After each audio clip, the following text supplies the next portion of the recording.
예, 우리 말씀의 실제 함께 하겠습니다. 예, 오늘 제목은 성령님은 말씀을 통해 우리를 인도하십니다라는 제목입니다. 우리가 성령님의 인도를 얘기할 때 하나님의 음성을 듣는다 이렇게 그런 주제들을 우리가 생각할 때 기도하다가 어떤 생각이 떠오르면 하나님의 음성을 들었다 이렇게, 혹은 어떤 감동이 왔을 때 하나님의 음성을 들었다 이렇게 말하기가 쉽습니다. 그런데 우리가 말씀으로 얼마나 새로워져 있느냐에 따라서 그 음성이 하나님으로부터 온 것일 수도 있고 그렇지 않은 것일 수도 있습니다. 그래서 항상 하나님의 말씀을 통해서 우리가 분별을 해야 되죠. 로마서 8장 14절 같이 읽겠습니다. 무릇 하나님의 영으로 인도함을 받는 사람은 곧 하나님의 아들이라. 예, 그래서 우리가 하나님의 아들들, 여기 성숙한 아들들, 휴오스, 하나님의 아들들은 하나님의 영으로 인도함을 받습니다. 같이 읽겠습니다. 성령님은 말씀을 통해 우리를 인도하십니다. 당신이 받은 조언이 말씀이 말하는 것과 반대되는 것이라면 그것은 성령님에게서 온 게 아닙니다. 어떤 사람들은 무언가에 대해 기도하고 나서 어떤 생각이 떠오르면 하나님께서 나를 이렇게 저렇게 인도하십니다 라고 말합니다. 그 방향으로 당신을 인도하신 분이 하나님이라고 믿는 이유는 무엇입니까? 라고 물어보면 그들은 제가 그것을 놓고 기도했기 때문입니다 라고 대답합니다. 당신이 기도했다는 사실만으로는 충분하지 않습니다. 당신이 기도한 후에 주님께서 당신에게 뭐라고 말씀하셨습니까? 당신이 주님께서 하도록 인도하신다고 생각하는 것을 가서 하라고 주님께서 분명하게 말씀하셨습니까? 당신에게 떠오른 생각은 말씀과 일치합니까? 당신을 향한 하나님의 완전한 뜻과 일치합니까? 하나님의 말씀은 그분의 뜻이 표현된 것입니다. 성령님께 양보한다는 것은 하나님의 말씀의 주대신과 주권과 인도에 양보한다는 뜻입니다. 그러므로 스스로 말씀을 아는 것이 전적으로 필요합니다. 말씀에 대한 정확한 지식을 갖는 것이 중요합니다. 말씀의 주대심에 복종할수록 성령의 인도를 알아차리기가 더 쉬워집니다. 성령님의 갈망은 당신을 영광에서 영광으로 인도하는 것입니다. 거기까지 우선 보겠습니다. 하나님 말씀이 바로 하나님의 생각이 글로 표현된 것이 바로 하나님의 말씀이기 때문에 하나님의 생각이 다르고 글이 다른 게 아니죠. 그래서 우리가 글과 다른, 이미 쓰여진 성경과 다른 음성을 들을 수가 없다는 것입니다. 그래서 우리가 그걸 잘 알아야 되겠고요. 말씀의 주대심에 우리가 인도된 사람들만이 성령의 음성을 잘 들을 수 있는 것이죠.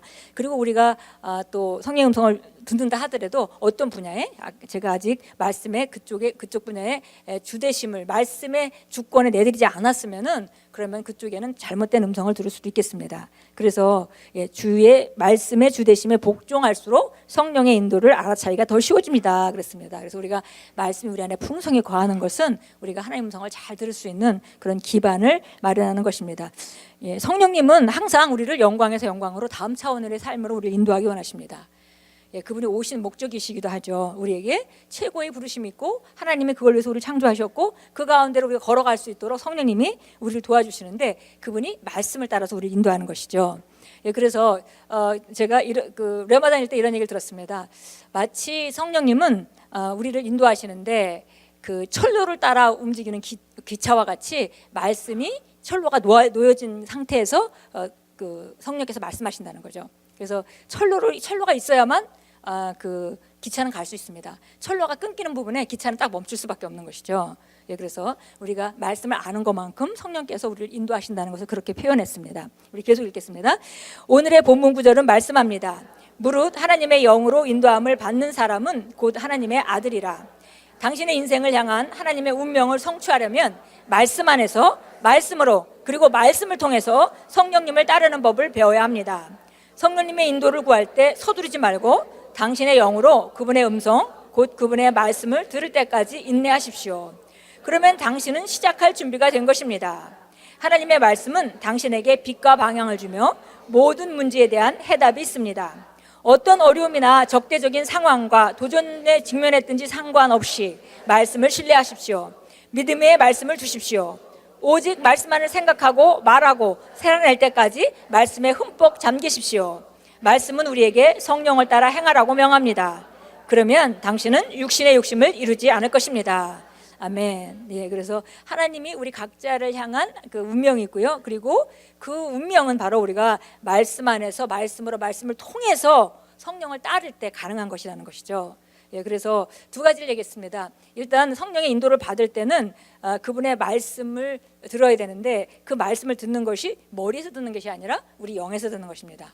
예, 그래서 우리가 하나님이 이런 분야에 어떤 말씀을 하고 계실까 그 인도를 받아야 된다면 시간을 충분히 갖고 그리고 우리 머리에서가 아니라 우리 심령에서 하나님의 말씀이 인도할 때까지 기다려라 그랬습니다. 그러면 이제 기다리는 상태가 되면 이제 인도받을 준비가 된 것이다 그렇게 말씀했고요. 그리고 또 평상시에 지금 특별히 인도받는 그런 그 특별한 그 어떤 문제가 없다 하더라도 하나님의 말씀을 우리 안에 계속 흠뻑 잠기게 하는 것은 우리를 정말 안전한 곳에 놓는 것이죠. 그래서 우리가 지속적으로 말씀을 듣고 매일매일 그것을 받아들이고 내게 필요한 말씀만 우리가 취사 선택하는 것이 아니라 들은 말씀을 하나하나 수집하다 보면 그 말씀이 우리 안에 충만해지고 그리고 우리가 상황이 접해서 우리가 인도를 받을 때 말씀으로 말미암은 통찰력, 하나님의 지혜가 나오게 됩니다. 예, 그래서 우리가 그 말씀만을 생각하고 말씀을 말하고 말씀으로 모든 기준이 될 때까지 말씀에 흠뻑 잠기라 이렇게 표현했습니다. 그러면 우리가 아주 안전한 인도를 받을 수 있겠습니다. 예, 시편 119편 105절은 잘 아는 말씀인데요. 주의 말씀은 내 발의 등이요 내 길의 빛입니다. 그래서 내 발의 등이라는 것은 바로 내가 지금 걷는 그 장소를 비춰주는 것이죠. 그리고 내 길의 빛은 멀리 내가 가야 할 방향을 알려주는 것입니다. 예, 이 두 가지가 다 주의 말씀으로 인도됩니다. 예, 당장 어떤 그 문제를 어떻게 해결하고 어떻게 결정해야 될지 그 말씀이 바로 내 발의 등이 되고 그 다음에 내 길에는 멀리 말씀의 방향을 따라서 내가 어디로 가야 되는지 방향을 우리가 모두 알 수 있게 됩니다. 예, 그래서 주의 말씀은 내 발의 등불이요 내 길의 빛입니다 라고 시편 기자가 말했습니다. 예, 우리 고백하겠습니다. 사랑하는 아버지, 아버지의 말씀은 내게 힘을 주며 내게 용기를 전이합니다. 나의 믿음은 강하고 활력이 있어 성령님이 생명의 길로 나를 인도하실 때 상황을 압도합니다. 성령님의 진리와 지혜는 내 생명의 힘이며 내가 성령 안에서 행할 때 나를 영광에서 영광으로 나아가게 합니다. 예수 이름으로 고백합니다. 아멘. 예, 우리 삶에 접하는 모든 문제는 우리가 영광에서 영광으로 가는 징검다리입니다. 예, 당장은 내 마음에 들지 않게 보일지 모르겠지만 우리가 그것을 위해서 우리가 확장되어야 하고 그러면 우리 미래를 더 온전한 것으로 놓는 그런 좋은 기회가 되는 것이죠. 위기가 항상 기회입니다. 예, 우리